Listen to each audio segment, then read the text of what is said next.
Hello everybody, Melinda here.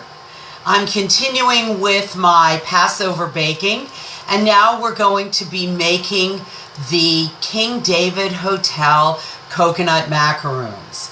A favorite of mine and a favorite of our senior rabbi, Aaron Meyer. I had the privilege of baking some of those for his installation this past September. The recipe for these macaroons comes from Joan Nathan, a very well-known Jewish cooking expert. Some of you may have seen her. She was here, a year or two ago doing demos at the Market District. And so this is her, The Foods of Israel Today. This is her cookbook. And I've adapted this recipe slightly to make it be gluten-free, and I'll explain that as I go along. The King David Hotel is this amazing, gorgeous, elegant, kind of European hotel in Jerusalem, also expensive, and they were famous for their afternoon tea. You have to remember that prior to the modern state of Israel, there was a huge British presence there, and so high tea was served in the hotel in the afternoon. They haven't served these macaroons there for many decades, much to the dismay of Joan Nathan and many others, but we are fortunate to have that recipe. You may have also heard of the King David Hotel because there was a world-known terrorist attack there in the mid-1940s, just about 18 months before the modern state of Israel came into existence. So this is what we're going to make today. They're very easy, and I will give you all of my tips and tricks. Again, I like to start mise en place, which is French for everything in place. So I have all my ingredients out. There are very few ingredients. We need some snowflake or shredded coconut. You need, if it wasn't Passover, you could have flour. Since it's Passover, matzah cake meal. You want cake meal so that it's fine, not grainy in there. Or I like to use coconut flour, which you can get in a lot of places. You can get it at the supermarket. You can get it at Eden's Market that specializes in a lot of gluten-free and natural products like that. We're going to need 3 eggs, 2 of them whole, and then 1 of them the white only, and I've already separated that out. We're going to need white sugar, and if you decide to dip them in chocolate, then you'll need some of that. Now, the reason I'm using coconut flour today is, first of all, it's kosher for Passover. Second of all, it's gluten-free, so if I have any gluten-free friends, and when I make these at Temple, I always make sure to make them that way because we have some Temple families that need that. And it adds kind of a little extra layer of a subtle coconut flavor to the macaroon. So the recipe calls for 3.5 cups of unsweetened shredded coconut. You can use unsweetened. I've tried that. It's not as easy to find, but I actually like the sweetened coconut. But then if I'm using that, instead of adding 1 cup of sugar, I'm going to add 3/4 of a cup of sugar, and I put those notes on the recipe for you. So we're going to mix the sugar and the coconut and whatever you're using as your binding agent. I told you I'm using coconut flour.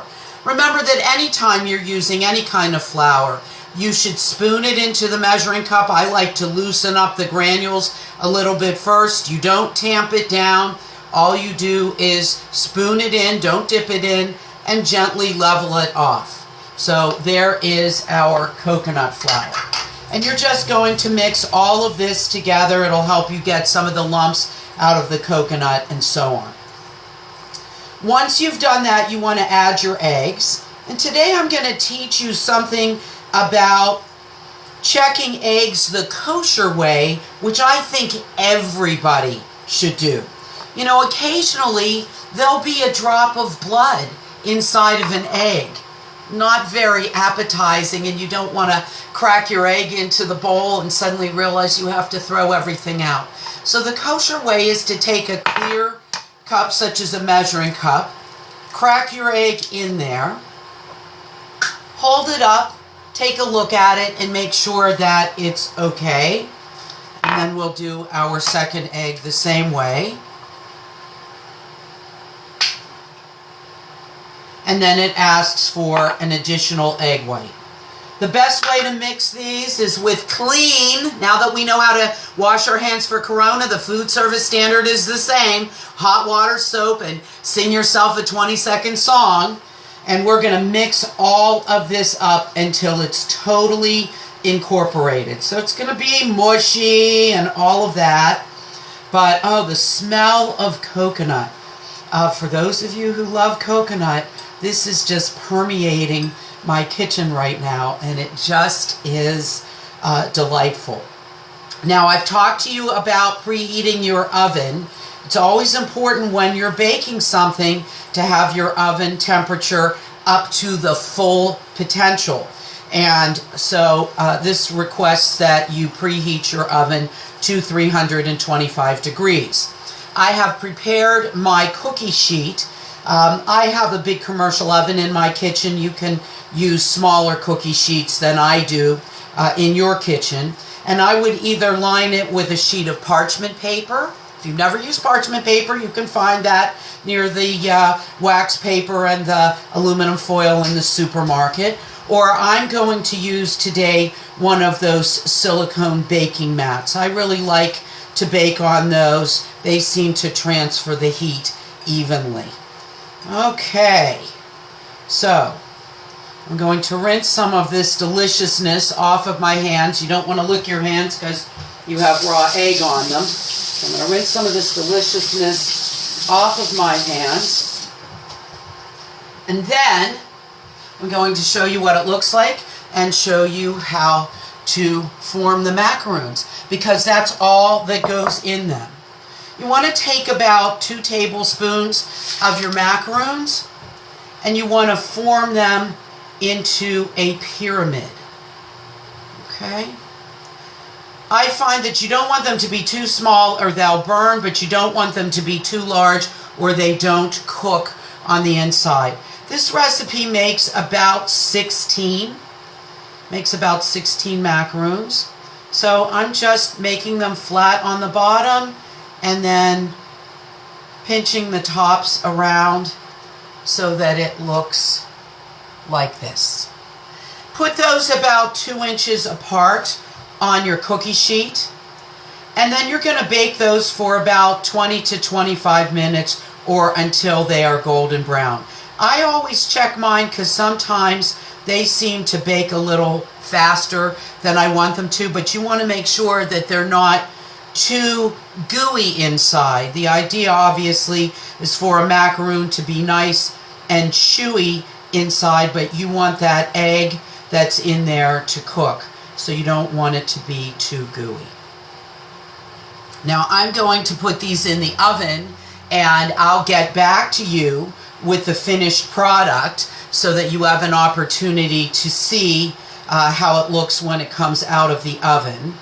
And the other thing that you can do with these is that you can dip them in bittersweet chocolate. That's how they serve them at the King David. They dip the bottoms of them. Again, if you like semi-sweet chocolate, I tend to like the bittersweet, the darker 60% chocolate. And that's easy to do these days because you can dip them, you can melt the chocolate in the microwave oven. So I'm going to get these all finished up and into the oven, and then I will come back to you with the finished product. Okay, so I'm back, and the macaroons have been in the oven about 25 minutes. When I make them at Temple, I'm always making them in the convection oven, and these are commercial bakery ovens there, and they don't take very long, so I don't always remember how it's going to be in my own oven. And as we all know, everybody's ovens are a little bit different. So they seem to be browning on the bottom and around the edges, and I'm going to look and see, and we'll take them out. Turn off my timer, and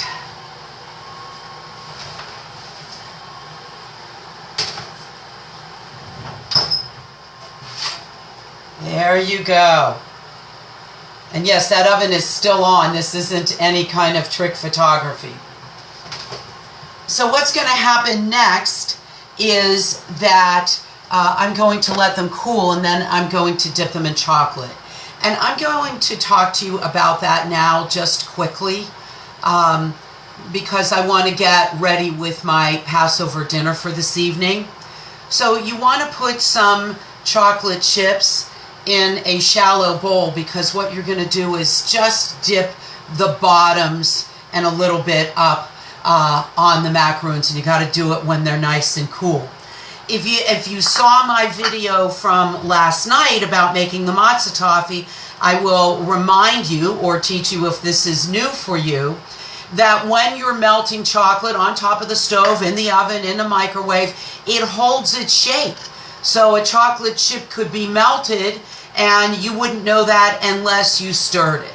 So what you want to do, and I wrote this on the recipe instructions, is read the instructions on the back of your package of chocolate chips for how they recommend that you melt the chocolate in the microwave. Otherwise, you can do it in a double boiler on top of the stove.